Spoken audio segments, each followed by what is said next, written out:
In this video, I'll show you how to set your stop loss and take profit in the Olymp Trade mobile app. When you open the Olymp Trade app, it will automatically take you to the chart screen. To access the section where you can set stop loss and take profit, tap on the trading pairs shown at the top of the screen, such as EUR, USD. Click the arrow next to the pair name to open the asset selection menu. Then make sure you are trading in Forex mode and not fixed time.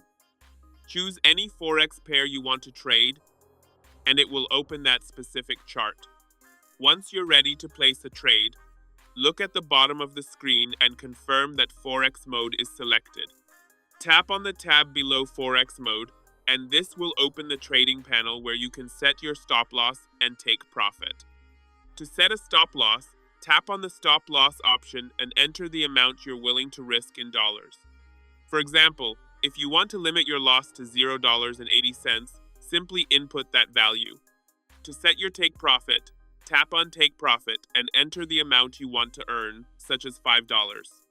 After setting both values, tap back on the chart to return to the trading screen. You can now place your trade by clicking the green button to buy or the red button to sell. That's all there is to it. This is how you can easily set stop loss and take profit in the Olymp Trade mobile app.